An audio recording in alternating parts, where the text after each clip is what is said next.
afternoon, Louisiana, and welcome to At the Book for Thursday, June the 2nd. Zach Ewing alongside Devin Jackson and Jim Derry here on bet.nola.com, coming to you live on this Thursday afternoon to preview another weekend in sports and sports betting. We're brought to you, of course, by Caesars Sportsbook. And new for the month of June, Caesars has a new promo for those of you who have not yet signed up, and it's a good one. We've gone from $1,100 to $1,500 on your first bet. If you don't win that first bet, you get all that money back. To try again, you get it in bonus cash, basically, if you don't win the first bet. And so you can go ahead and get two bites at the apple there. So that is the promo, and you go to nola.com/Caesars or use promo code NOLA15 to take advantage of that. Just for new users, just for our viewers. NOLA.com/Caesars. And of course, one thing you could bet on tonight, gentlemen, is the NBA Finals. They begin in about 4 hours. Game 1 out in San Francisco, the Boston Celtics and the Golden State Warriors.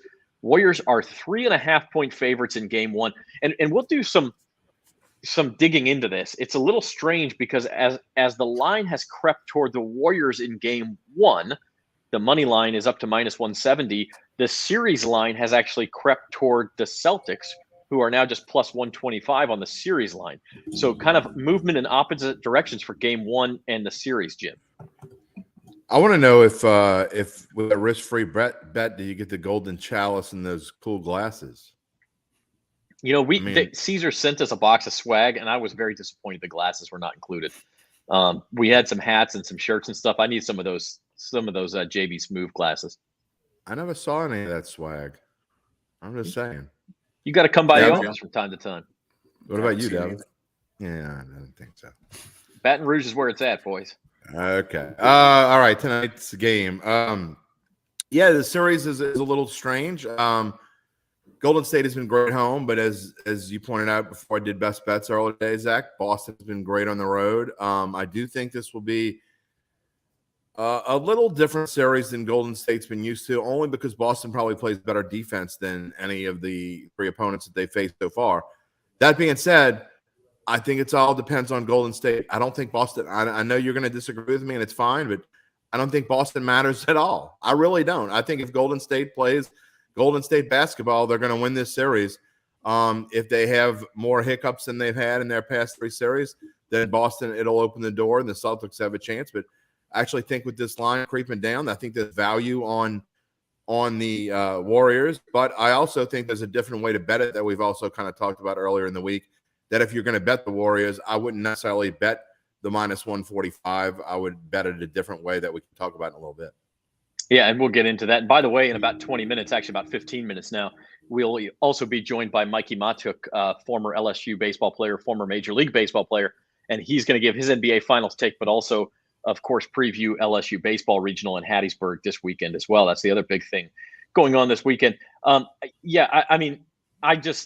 Look, we disagree on the series. We know that, and that's totally fine. The Warriors very well might shoot their way into another championship. That's what they do. They could definitely do it. To me, it is absurd to say the opponent doesn't matter, especially when you're talking about an opponent as good as Boston. To say that they're the best defensive team that Golden State has faced in these playoffs it's a bit of an understatement, Governor. They are by far the best defensive team Golden State has faced in these playoffs. That does not mean that Golden State can't shoot their way. I mean, listen, if you're making 30-footers, the defense doesn't really matter. But, we saw with Dallas, Golden State was scoring even when they weren't shooting because they were getting to the rim and because they were getting offensive rebounds. I think that's going to be much more difficult against Boston. But, Jim, before you retort, let's let Devin chime in. Devin, what's your take, first of all, on tonight's game and then how you see this series going? Yeah, I think this is going to be a longer series because I think with the way Golden State plays, the only way the Boston Celtics can play into that is if they turn the ball over. And they struggle with that a little bit throughout the playoffs. But I feel like with how, strict their defense is, how good they've been defensively, I think they'll have a plan come into Game 1 on how to – it's going to be tough to slow down Curry and Thompson, but all you can do is really challenge every shot that they put up, and I think they're going to make Golden State work for every shot they take. So that's for me why I think it's going to be a longer series and why this series can be interesting, because really the reason the Celtics have lost a lot of their close games in the last 5 minutes has been turnovers. So if they take care of the basketball, they certainly have enough offensive firepower to go toe-to-toe with Golden State, but you got to get stops down the stretch, and that's what I will be worried about with Boston. But I think they're going to come out ready to play. Honestly, I wouldn't be surprised if they came out and took an early 8-10 point lead, just because Golden State has been off a little bit longer, and a little bit of that rust will show, I think, early on. But I like Golden State tonight to win, but I think the Celtics will make this a long, interesting series. By the way, we want to know what you think. If you have a take on this series, give us the winner, number of games, MVP, whatever you want. Drop it in the comments, and we'll show your comment on the air here live at the book. One interesting thing, besides the Caesars promo, the $1,500 insurance, you can get a free, a risk-free same-game parlay tonight on Game 1 at Caesars. As long as the odds are plus 400 or greater, if you hit it, great. If you don't hit it, you get that money back up to $25 in a free bet. And so if you're putting together a same-game parlay tonight, gentlemen, what's your take on that? Who do you like player prop-wise? The over has had a lot of juice. We showed that. It was started at 210. It's up to 213.5. Jim, any same game parlay takes? I would fade the over, just because I think they're going to be feeling each other out. I'm not so sure about the over. So if you're going to add that in, I would probably take the under in this case. I do like Steph to get out to a fast start. I think he's going to be key to this series. And obviously Tatum's going to be key for the Celtics, whether that means over or it's hard to take a bunch of over point values if you don't like the over for the game. But I think Steph and Tatum are both going to flex their muscles in Game 1. I think the brightest stars shine in the beginning and the end, right? I mean, so those are my two players that I'd be watching for tonight. This is going to shock you, but I kind of like the Steph under. I think Golden State makes a point of taking him out of the game. Doesn't mean somebody else can't beat him, but I do think they'll put smart on him and see if they can't keep him down and make somebody else beat him. Devin, any player props you like for a same game parlay? I actually like the Jordan Poole over 15.5. I think it's set at, or just 15. I think with the Celtics, the thing I'm going to worry about is when Jordan Poole and kind of that second wave of Golden State players comes in, who's going to guard them, especially if Klay Thompson and Steph Curry on the floor alongside them. I talked about this during like the best MVP, Finals MVP odds with Jordan Poole. You know, a lot of that attention is going to be on Curry and Thompson.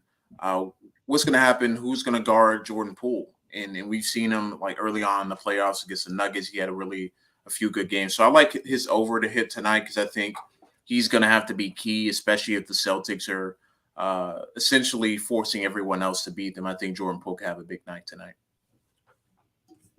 Jim, you were talking about different ways to bet the Warriors, and I think this is one of the ways right here.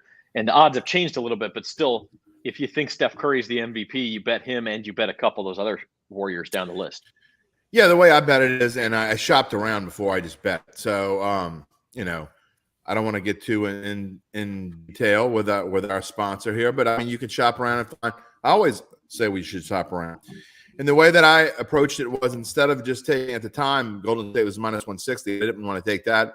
I'm kind of surprised it went down to minus 145. So what I did was put 100 on Steph to win the MVP.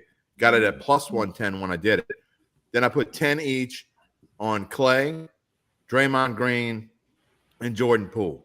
So to me, if the Warriors are going to win the series, one of those four guys is going to be the MVP. And to me, you get a better price if you hit one of those things. It's pretty close.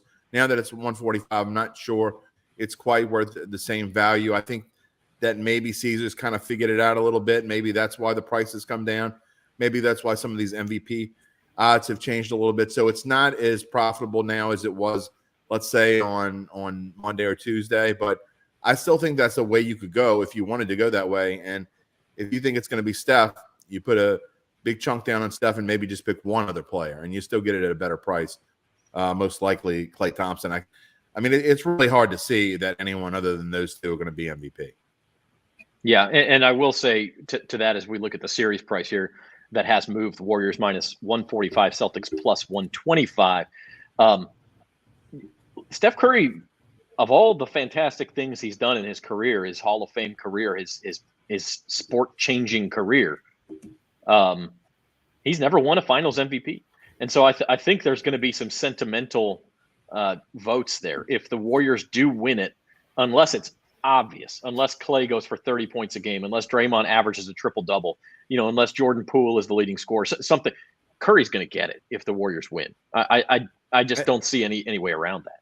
I think we saw that not only in the conference finals, but we certainly saw it in the Super Bowl, right? I mean, Cooper Kupp kind of got hosed a little bit, and maybe in MVP voting for the season. I mean, I think we all agree that Aaron Donald was the MVP of that Super Bowl. I think we were all in agreement on that. But regardless, there are others you could pick. To me, Cooper Kupp wasn't. I mean, he did a nice job, but he was. It just goes to show that sports writers do things that kind of are predictable, and so I agree with you 100%, Zach. If Golden State wins this series, unless Steph Curry is completely outshined the fact that he hasn't won an MVP already in the finals, he's going to win this. Yeah, I mean that's why I like that bet a lot better than Golden State to win the series, because I just think when you bet MVPs, you can't just think of who the best player in the series will be. You have to think about how people will vote. And to that end, Devin, I don't think Jason Tatum carries the same sort of cachet on the other side. And so you mentioned this before. Jaylen Brown at 10-1 looks pretty good if you think the Celtics will win the series. Yeah, Jaylen Brown he's probably going to be the second leading scorer and could be the leading scorer in a few games in this series, just with how much attention that the Warriors are going to give Jason Tatum. So for my thinking is, if the Celtics win the series, I mean, it's going to be Tatum or Jaylen Brown, unless Marcus Smart plays, absolutely out of his mind. I mean, he's already the defensive player of the year.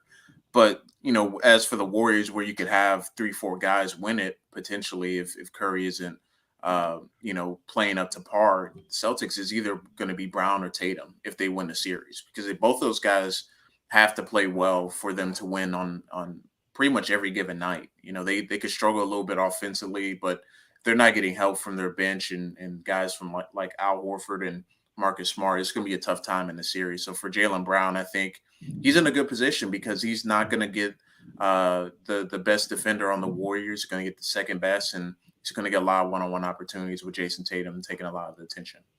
And Zach, if you like Golden State in the series, but you're not as high on it as I am, if you're maybe kind of waffling a little bit, that might be good insurance. I mean, take 10 or 15% of your bet and put it on that as MVP. I mean, I think you still have a chance. You have still something to root for if it doesn't go the way that you think it's going to, or maybe the way I should think it's going to go. So maybe it's not a bad insurance bet. Yeah, and I mean, especially as things move on, these odds will change, of course, but there's going to be opportunities for value throughout this series. Don't feel like you have to bet everything just tonight. And to that end, what I want to do before we shift gears a little bit and bring in Mikie Mahtook is get the two of you your game one prediction, final score, and then your series prediction, who wins and in how many games. Jim, go first. I think Golden State wins fairly easily tonight. When I say that, I mean within the 7 to 10 point range. I think they cover. I just think they've been so good at home. I wrote in Best Bets earlier today, and I hear what you're saying, Zach, about Boston playing well on the road. I'm just not putting any credence towards what Boston's doing. I'm putting it all on Golden State because, again, from what I've seen, when they play like they play, it just doesn't matter. And so I think they're going to come out. They've had more rest than Boston. I don't think that's a huge factor. I think it is a small factor. So I like Golden State to cover tonight. And I like Golden State in the series. And I think it's going 5 games, guys. I know you both think it's going to be a longer series, but I don't. I think Golden State's that good. I think they're on a mission. I think they're going to play like they're on a mission. I think they'll drop one in Boston and make it semi-interesting. I think they'll go back to San Francisco up 3-1 and close it out. All right, Devin? I'm picking the Warriors to win tonight. I think they'll come away like 105 to 100 type of game. I think the Warriors will cover, but I think it's going to be a intriguing game throughout. I just worry that the Celtics in a tight game in the last 4 minutes, they seem to really turn the ball over at a crazy pace, and I worry about the moment that they'll be in playing against the Warriors. But I think they'll hang tough. I'm picking the Warriors to win in 6. I think the Celtics will get one of these games here at Golden State and then get another one at Boston. But I think Game 5 and Game 6, Golden State will close it out. All right. I do not mind being the odd man out here. Although I will take the Warriors to win tonight. I do think if you look at and we talked about this, Jim. You said, hey, the Warriors they're 9-0 at home in the playoffs. They're 7-2 against the spread at home in the playoffs. And I came back with, Boston's 8-1 against the spread on the road in the playoffs and 7-2 straight up. And so you have a little bit of strength versus strength. I do think it'll be a split in San Francisco the first 2 games. I like the Warriors to win tonight. If you look at Boston, their worst 2 performances of the playoffs were both in game 1s. And in fact, even against Brooklyn, they needed a buzzer beater to beat the Nets in game 1. Then they lost to the Bucks in game 1, and then they lost to Miami in game 1. So I wouldn't be surprised if Miami wins tonight. I'm going to go a little higher scoring. I'm going to say 115-107 tonight, Warriors. And I think everybody's going to be on top of the world and say, hey, just like you have said, Jim, the Splash Brothers can't be stopped. Now they have a third one. It's a pool party. They're all going to put up all these points. They're going to shoot 40% from 3. And then game 2 is going to be a rude awakening. And I think the Celtics win the series in 6 games. And I think I'll say this. You say I think it's going to be a long series. If it goes 5 games, it ain't going to be the Warriors who win the series. That's all I'll say about that. You're crazy, man. You're out of your mind. I've been on it since February. I don't know what color those glasses are that you're wearing. We'll call them rose colored, call them green color. But you need to get the prescriptions fixed because the games you've been watching aren't reality. If you think Boston's going to win this series in 5 games or has a chance to win this series in 5 games, you need to get your prescription changed because you're not seeing the same thing that everybody else is seeing. Now, just to be clear, I didn't pick that. I picked them in 6. But okay. I certainly if you think they have a chance to win this series in 5 games, I think they have a chance to win it in 5 games. You need to get your prescription fixed. I don't think they're consistent enough. They'll lose tonight. They won't be able to win 4 in a row. But I do think they'll go back to Boston up 3-2 and finish it off on. Maybe you can bring on a voice of reason. All right. Well, speaking of voices of reason, you're watching At the Book here on bet.nola.com. And let's bring in Mikie Mahtook. And before we get to the LSU baseball regional, which is the real reason Mikie is here, we got to get his NBA Finals take. We got to, Mikie. How are you doing? I'm good, man. Thanks for having me. I heard a little bit of that's a bold statement by you, calling the Celtics. I don't know about all that. We're telling him Mikie that he needs to get his glasses prescription worked on. Listen, the Celtics are good. They play some lockdown defense. I think they can score. They just came out of an absolutely pretty much. I mean, they beat themselves up in the last series. I mean, the series that they had with Miami was a knockdown, drag-out fight. It went 7 games. The Warriors have been there. It's hard for me to bet against a team that has experience, especially when Boston has to go cross-country over there after such a long series. I think it is going to be a good series, but I have to take the experience over the Celtics. By the way, the other stat I saw, guys, was since 2014 when this Golden State dynasty began, and obviously the Celtics have not had the exact same core. They had Kyrie for a while during this. They had Isaiah Thomas. I mean, it's been different teams. The only team with a positive point differential at Golden State since 2014 is the Boston Celtics. Maybe not that meaningful. It's like I said, it's been different teams, but they have had some success. Different coach too. Stop ripping. Yes. Stop calling out all these stats. Did you see the stat that I put in Best Bets yesterday? It didn't work out. The Dodgers hadn't been swept by the Pirates in 22 years at home at Chavez Ravine. That was my reasoning for picking the Dodgers yesterday. And guess what happened? Pirates won. One of the worst teams in baseball beat maybe the best team in baseball on the road. you could throw those analytics and stats out. I mean, there are only certain ones that just doesn't matter. Okay. We will see what matters starting tonight. And by the way, Caesars just sent us some trends here. 83% of the tickets on tonight's game on the Warriors, 89% of the dollars. And then on the money line, 59% on the Warriors, 65% of the dollars. And here's where it's really interesting, guys. 64% of the tickets on the over and 77% of the money. Pretty big difference there on the over. And it's all the way up to 214.5 now. Mm-hmm. So the steam really on the over tonight. It's going to be tough. Cross country's tough. It's tough to travel cross country first game. I think that's got to go into the over, I would think. Yeah, I mean it will affect your defense first, right? Exactly. Mikey, talk about that a little bit. Going across the country, and even when you're on, it doesn't matter in any sport. I think it's the same thing in every sport. Even if you're on a roll, if you're you go across the country and you make that long trip, it makes a difference. It plays on you.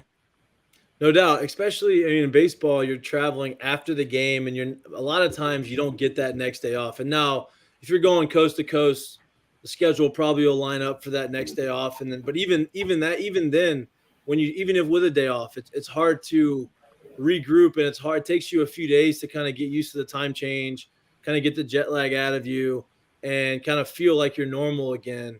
And then you go back home, and it kind of does the same thing. So it's something that a lot of people don't really kind of understand, especially in a sport like basketball where it's so dependent upon keeping your legs fresh and being able to be bouncy and athletic and being able to recover quickly. The travel's tough, and I think that's what makes sports like basketball, you play 81 games in a season, or baseball, he plays 162. I think that's what makes that so unique, is you have to deal with the traveling and going from time zone to time zone. Yeah, Mikey would know it. That's certainly a factor tonight, no doubt about it. They were in Miami on Sunday night, and then would have probably traveled back to Boston on Monday, which is not a short flight, and then having to turn around Tuesday and fly out to San Francisco. So yeah, it's a lot of flying for that team.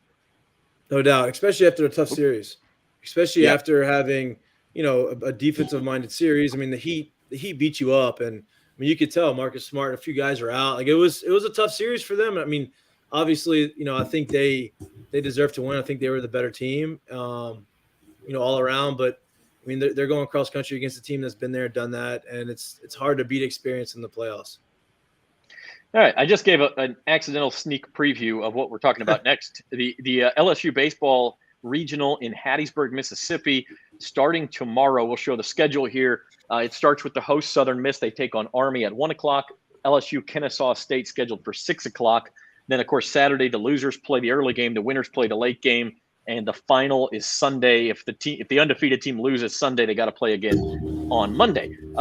First of all, Mikey, before we get into sort of your experience going back to being an LSU player, were you surprised LSU did not get to host a regional? I was not surprised. I thought they were in the driver's seat to host going into the tournament, and they won the first game of the tournament. Losing, they played Tennessee extremely well. I think they outplayed them. Tennessee just made the plays that they needed to. LSU had runners on first and second. A guy hit a ball down the line, should have been a double. Right fielder makes a diving catch. A couple innings later, runners in scoring position. Trey Morgan lines out to the shortstop, crushes it. Guy catches it. 1 foot to the right on both of those balls. It's a different ball game. They played Tennessee extremely well. I think they showed the type of team that LSU is capable of being. And they turn around and play Kentucky, who got hot in the tournament, beat LSU, and it really wasn't that close. I think once that game happened, I think they pretty much knew they weren't hosting. I think that they've done enough to host, especially winning 17 games. You see Florida win 15-15 in conference. They got a host. They made it to the tournament finals. And Auburn got a host, and both of those finished behind LSU and Arkansas in overall SEC record. So that was kind of weird. Baseball postseason rankings kind of remind me of the old BCS. They rely a lot on the RPI and the computers and all of those things. So, I was a little surprised, but not too surprised. I was actually surprised that they put them in the Southern Miss Regional. Usually I like to send LSU out to the West Coast. when they're not hosting as a 2 seed. But I think the draw. I think the draw is pretty well. The Southern Miss fans did not like me talking about that on the show, of me saying that LSU. I feel like LSU got a pretty good draw. I think that that's a very winnable regional for them, and they have an opportunity if Miami doesn't get out of their regional, which is a tough regional. They have a chance to host a Super in Baton Rouge. Yeah, and the odds back you up, Mikey. I mean, if we look at these Hattiesburg regional odds, LSU is favored at Caesars, minus 120. And that's even considering that, look at the bottom two things here. The one disadvantage LSU has, besides obviously being in Hattiesburg, is their opening opponent is much tougher. Army kind of looks like they also ran here. What do you know about Kennesaw State? And what is the test going to be here for LSU? They swing it a little bit. Their offense is pretty solid. Obviously, I think historically Kennesaw State's always had a pretty good offense. LSU's weakness, if they're throughout the course of the year, and what I think the big reason why they've been inconsistent has been their starting pitching.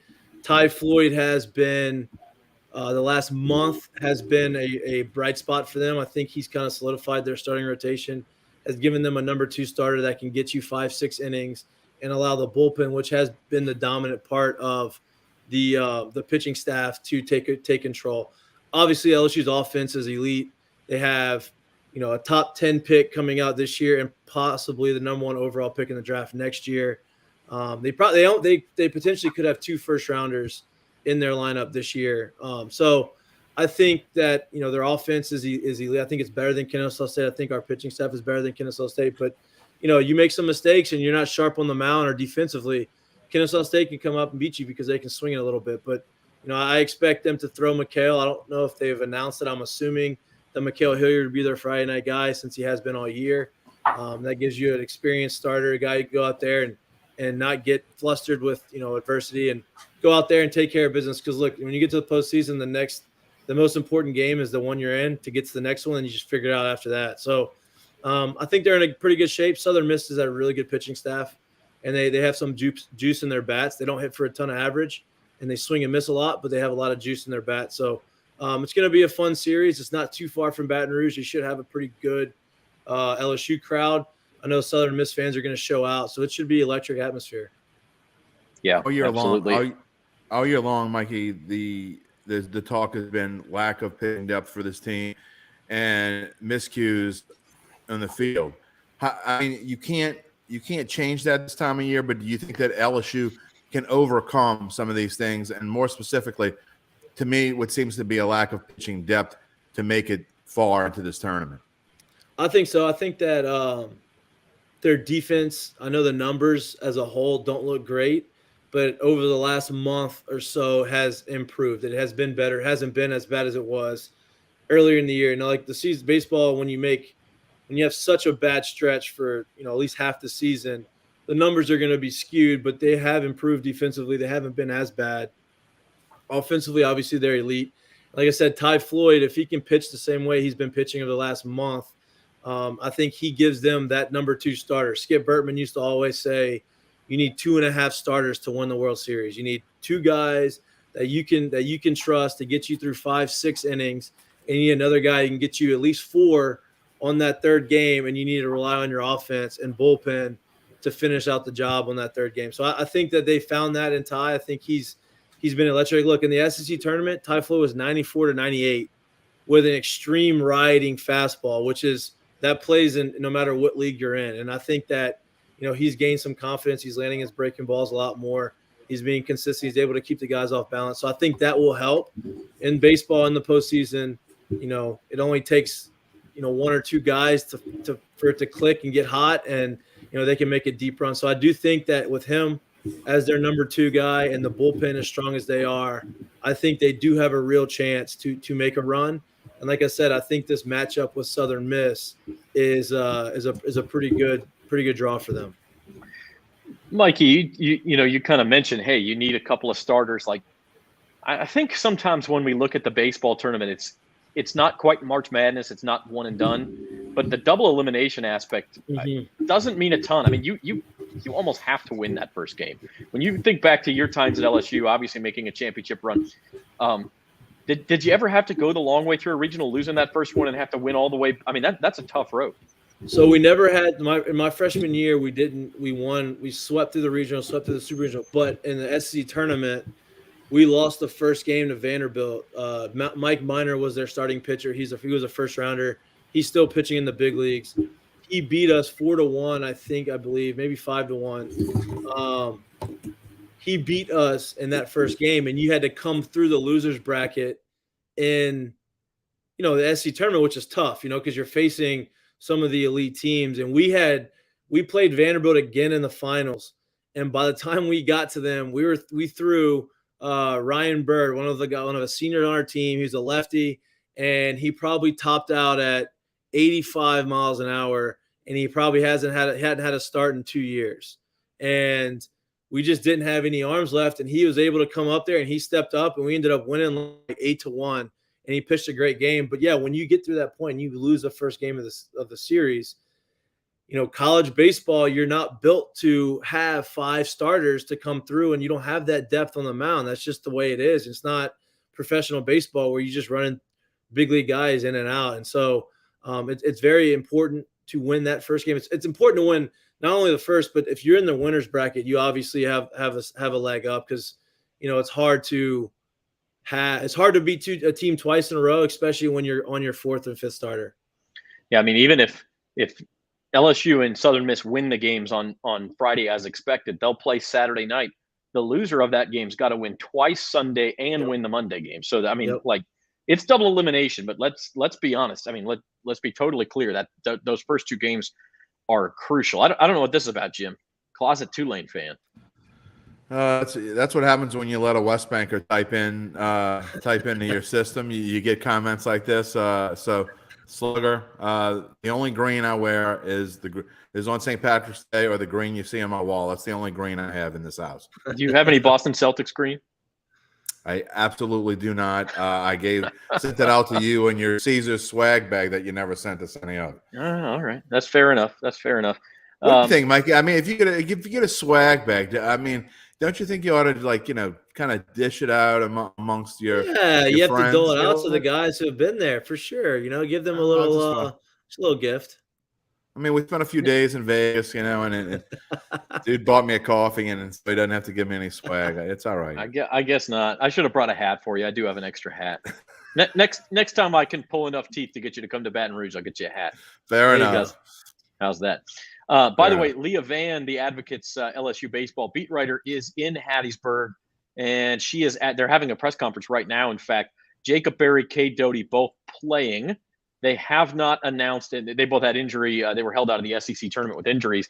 Gavin Dugas, TBD on his status in the field. He may just DH, and they have not announced a starting pitcher for Friday's game. So what's interesting is, and here's the other thing, Mikey. You're playing Kennesaw State. Okay, you got to take them seriously. You got to respect them. But boy, you'd love to save Mikael Hilliard, your ace, for Southern Miss on Saturday. I mean, you can kind of play that game and roll the dice too. Yeah, and here's what I'll say about that. Jay Johnson has been every move he makes throughout the course of the year, at least what I've seen and from talking to him, is he's very strategic in what he does. He looks at the numbers. They have advanced analytics. He looks at the matchups. It's not just, hey, this guy has been our Friday guy and this guy's been our Saturday guy, or this guy's been our 3-hole hitter. We're going to plug them in there every single day. No, they'll be in the lineup or they'll be in the rotation, but he's going to make sure that they match up best with whatever lineup they're facing. So if he feels like Kennesaw State doesn't hit velocity very well, he may start Ty Floyd today because he throws harder. If he thinks that, they don't hit breaking balls well, I assume Mikael Hilliard is going to start. If it's indifferent and if it's a toss-up, I would assume he starts Mikael just because that getting through that first game is so important, and you're going to have to trust Ty Floyd to go out there and throw strikes. Now, you mentioned Jacob Berry and Cade Doty playing. I would, and I'm hoping, I was talking to Caesars, I'm hoping they have baseball lines out for this weekend because they didn't have them out last weekend. I was upset, but I would, if they do have the lines out, I don't know if they're probably not going to have them out today. They come out usually the day of. I would bet the over. I don't know what the over is going to be. I would assume it's probably going to be around 12.5. I would bet the over on the first game. I believe Caesars has it at 13. 13, 12. I was close. I would still bet the over on that. I believe that I don't believe Kennesaw State's pitching is going to be as good as LSU has seen. I think LSU's offense is, like I said, as good as anybody's in the country. And, Kennesaw State may scratch a couple runs across, but I would bet the over. And then, over the course of the weekend, I'd have to see how the offense plays out. But if they play the way I think they would, I would be shocked if the overs weren't hit all weekend. Southern Miss, from my experience and from what I know, I think it's a hitter's park. Interesting. And they are known as a pitcher's team, but hitter's park. Well, they do. It's a hitter's park, but they do. The Southern Miss is a pitcher's team. They have a couple guys that hit homers, but they do that. Their strength is on the mound. Well, let me ask you a question. I know you didn't pitch, but it makes me wonder always if a kid is used to pitching on Friday, like Hilliard is used to pitching on Fridays.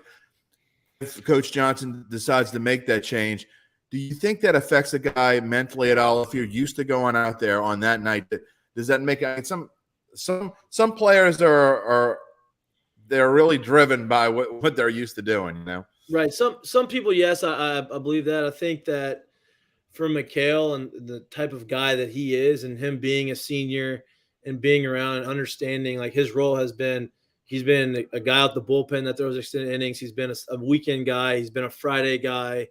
I don't think it really matters for him necessarily, especially if Jay explains to him, like, hey, look, this is why you're not pitching on Friday. This is why we're throwing you. And look, to be honest with you, if he says, hey, you're not throwing today and we win, you're going to be throwing against Southern Miss, I'm sure he'd be pretty pumped because he's facing a team that is the number one seed, and it's a team that is the host team. And I think that, he would take that as a challenge. Like, hey, you have confidence in me to go ahead and take down the number one seed in this tournament, put us in the driver's seat.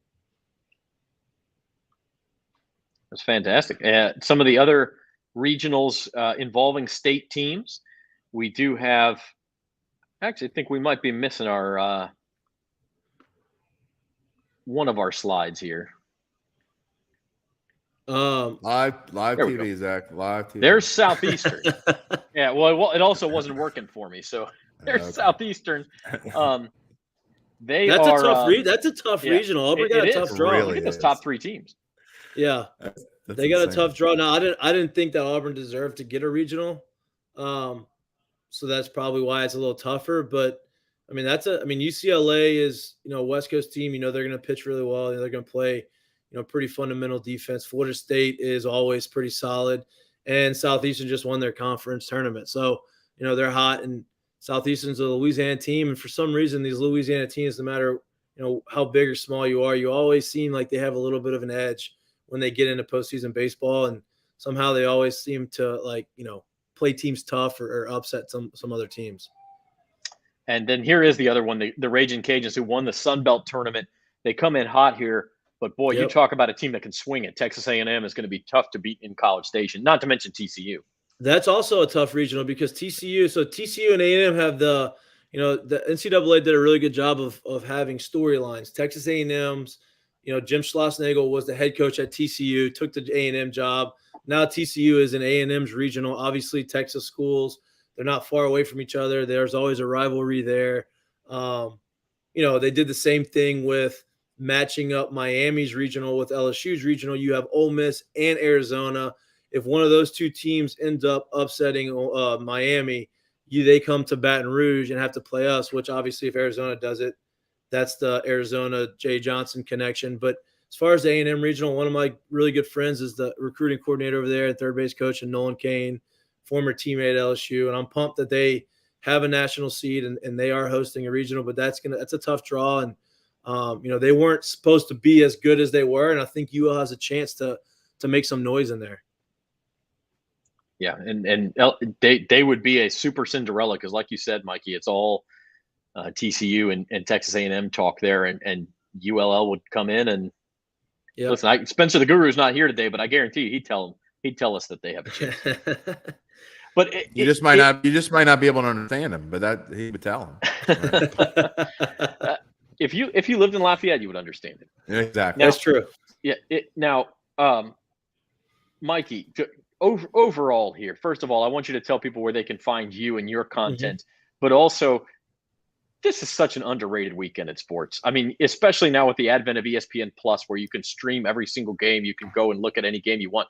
Like NCAA baseball regional weekend it's 4 straight days of wall-to-wall baseball, and it's not like the major leagues where nothing against the major leagues, but like a Thursday in June, you're like, okay, my team lost 9-2. You know, boy, these games all mean so much to these kids. Well, here's the thing: is like it's the same thing when you talk about college football, you talk about college basketball. There's a little bit more of there's a passion, there's a following of college sports.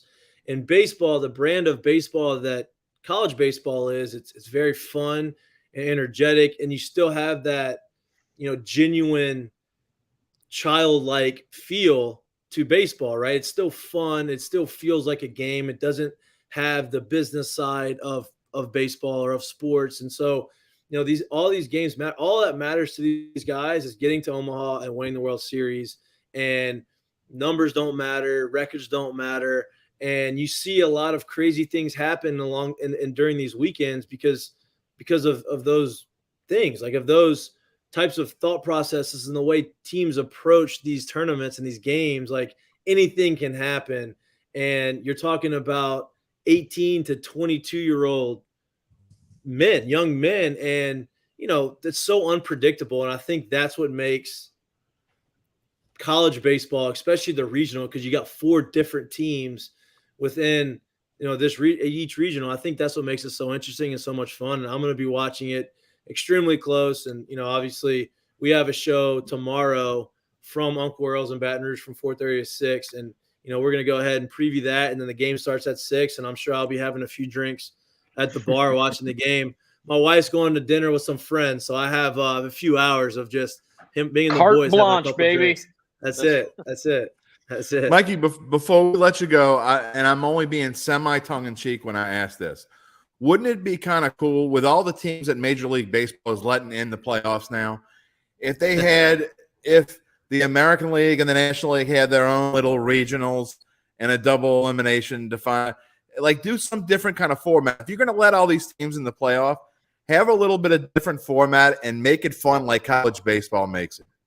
I think that would make it fun. Now, the only reason I am against that is because when you get to professional baseball, like I get the it. series really, that's a big thing, is having to play multiple games. Now, Major League Baseball playoffs is awesome. Like I have no issue with the way the playoffs. Now I have an issue of until you get to the playoffs and how they market the games and how they play the games. But I think that it would be fun. I think that would be a different type of atmosphere and a different type of energy that you get through the tournaments, because hey, it's a one game, like your ace versus our ace, it's the best versus the best, and all that matters is getting to the next round. Like I think that would make it really interesting, but I don't know if the players union would. The players union wouldn't be very happy about that, I don't think.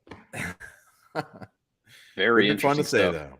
That would be fun. It would look. I would tune in. They would make a lot of money off of it because it would make a ton of money. It would be a fun thing. But Zach, you mentioned how you find me. My show is Mic'd Up. It's MIKD, MIK''D, UP, and we are live every Monday, Wednesday, and Friday. We actually just changed our time we're usually live 11 to 1 on Mondays and Wednesdays. Now that we are partners with Caesars, we are going live from 6 to 8 p.m. on Mondays and Wednesdays. We're going to do a lot of live betting as sports are going on, as baseball is going on, in-game betting. I'm looking forward to doing this into the football season, because I'll be hopefully my wife is happy because I'm winning, because I'll be live betting I don't know if I can curse on this. Live betting the crap out of Monday Night Football. So I'm looking forward to that. But yeah, we are on YouTube and all podcast networks and Spotify and Apple, and we're growing 4.5 months in. We're having a lot of fun and a lot of cool things coming up on the horizon. Absolutely. Well, Mikey, we appreciate you joining us, and hopefully we'll be talking about Omaha or something here in a couple of weeks. I would love that. Maybe we're all in Omaha at some point. Let's do it. Let's get some runzas and some Omaha steaks. Let's do it. All right, Mikie Mahtook, former LSU baseball star, former major leaguer. Thanks for joining us. Yeah, thanks for having me, man. All right, guys. We do have a little bit of business. Jim, we got to come up with something here. The reason I hesitated is because I can get plus money from the books, and you want even money. Well, we don't have to do money. We don't have to do money. Yeah, We can make it fun. Maybe we'll just do one of those po' boys since we're back to like. I think I owe you an eighth of a po' boy or something. So maybe you can bet that eighth of a po' boy plus another one against one po' boy, and I'll get a little bit of juice. I think it evened out against a half a root beer. I don't know. I don't remember. Maybe exactly so. How Yeah, it was something along those lines. We'll have to feed each other at some point. Yeah, right. Okay. I mean, we could come up with something good, but I mean, I don't want you. If we say we're going to come up with a bet, I mean, we come up with it on Monday's show because I know we're running out of time. But if we say we're going to come up with a bet, I don't want you backing out. It's 2-0 when we go into Monday's show. That's all I'm saying. So if you say you're going to make a bet, let's say we're going to make a bet. You think I'm worried about being down 2-0? Are you worried about being down 2-0? Oh, I'm not worried about being down 2-0 at all. Okay. I mean, I mean, if you say you want to do it, they can tune in to Monday's show, and we can figure out what the bet's going to be in Monday's show. All right. No, that's fine. Maybe the loser has to buy the winner. Like, you got to buy me a Boston Celtics championship T-shirt. So I do have some green in my wardrobe. And if the Warriors win, I'll buy you a Warriors championship T-shirt. You would enjoy wearing the Celtics T-shirt. I don't like the Warriors. I don't like the Celtics. Win. I'm right there with you. So then we all lose. I would wear it as a trophy. I'll put it that way. I tell you what, I'd rather buy you a Mariner shirt that I could live with. I don't have any qualms with the Seattle Mariners. And you can buy me some Cubs shirt. Oh, the Cubs are usually terrible too. So, all right, a couple other things this weekend before we go. Obviously, the NBA Finals tonight, and then Game 2 on Sunday night, and the college baseball regionals are the big things. Women's College World Series started today. Actually, I think Texas won the first game, and Oklahoma's winning the second game. So the Big 12 looking good. Big 12 for now. The New Orleans Breakers play. What do they play? Saturday or Sunday this week? They play in the afternoon. I think it's Sunday. They're playing against Birmingham, the undefeated Birmingham Stallions, and so they are underdogs for the first. I think it's the first time since I think they were favored over Birmingham. Weren't they favored over Birmingham? I think they were, but I think they were underdogs to Tampa Bay the first time. Okay, which they won. Okay. So yeah, they're 3.5-point underdogs. That game is 2:00 on. It's actually on Saturday, June the 4th. Oh, Saturday. I knew it was in the afternoon. And so. Yeah, and they are looking pretty good for the playoffs, win or lose here. So we'll see. And then the other thing going on, guys, the French Open, the women's final is Saturday. Iga Swiatek against Coco Gauff. I don't understand. I mean, that's a lot of juice to pay. Minus 650 against plus 500. 334, whatever. She's won, yeah. But I'm just talking about the difference between them. That's an awfully big difference between a favorite and an underdog there. So I don't like that. And then in the men's, I like my Rafael Nadal plus 300 bet I made about a week ago. He's now minus 200 after beating Djokovic. He does have to play Zverev in the semifinals. So the tougher of the three opponents left will be his semifinal opponent. And then he'll get, hopefully to the final. So Jerry Porras here. Jerry, how are you? Hope everything is good with you. Saints are in OTAs.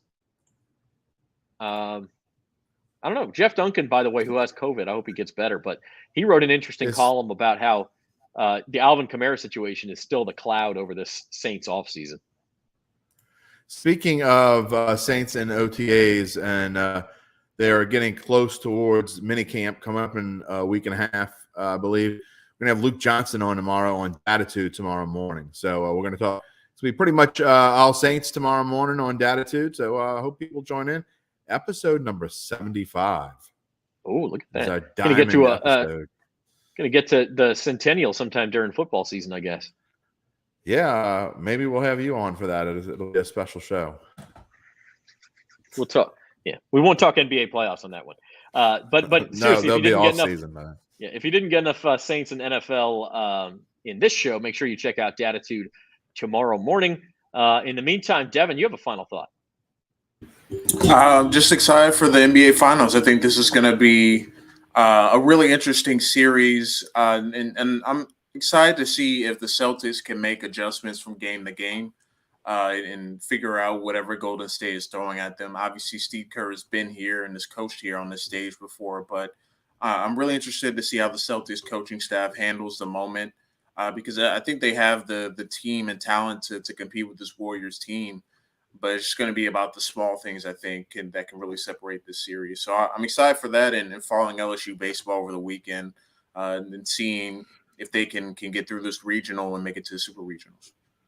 Other thing that I should mention in the golf world, the Memorial's going on in the PGA Tour, which is a great tournament. 6-way tie for first place right now. Yeah, Luke List among the 6 tied for the lead. And also in the U.S. Women's Open, the first round leader with a single round amateur record for the U.S. Women's Open is Ingrid Lindblad of LSU. She shot a 65. Yeah, 6 under. She's in the lead. It's a U.S. Women's Open single round amateur record. So congratulations to Ingrid as well. And yeah, I think, guys, listen, we obviously disagree on who's going to win this series. I think we can all agree it's an intriguing matchup. I mean, it really is. It's flashy offense against sort of blue collar defense. And it should make for fascinating basketball. I think that's true. I mean, I don't, just because I think it's going to end in 5, I don't think I'm going to have 5 blowouts. That's not what I'm saying at all. I think it's going to get feisty. I think it's going to get physical. I think it's going to be interesting. I can't wait to see how Draymond and Smart, at some point, they're going to tangle. That's going to be fun. Let's see it. Let's see it all. I mean, and look, I'm just throwing this out there. I mean, we've all been watching NBA long enough. There have been times when the refs like to interject themselves in to make the series go a little bit longer. So you do have that in your favor, Zach. In tight games. He's preemptively making excuses. In tight games, I'm just saying, just get ready. Just get ready to see if it happens. You'll be honest, though. You'll be straight up if you think you see here's the thing. The Celtics have not won. The Game 7 on Sunday is really the first close game they've won since the first round. And that wasn't even a close game until they made it a close game by screwing around the last 2 minutes. So, but one thing is true. They have not been blown out. I mean, their biggest loss, I believe, is 12 points. And that was to the Bucks in Game 1. So the Celtics have been in every single game. And that's one thing they have to their advantage. So we'll see what happens. But yeah, I agree. I think it'll be a good series. It'll be full of good games. I don't think we'll see a lot of blowouts either way. Until Monday, we'll catch you Monday at 4:00. We're going to have Rachel Demita from Caesars on here. She's one of their influencers. She was at the Indy 500. She's one of their NBA experts. She's going to be on the show to talk the finals, the first 2 games, and moving things to Boston at that point. And we'll be back then, 4:00 on Monday for Bayou Bets. Until then, sign up for Caesars. If you haven't already, you get that $1,500 bet insurance at NOLA.com/Caesars. And Datitude tomorrow with Jim and Luke Johnson. Lots of content for you on bet.nola.com. For Devin Jackson and Jim Derry, I'm Zach Ewing. Have a good day.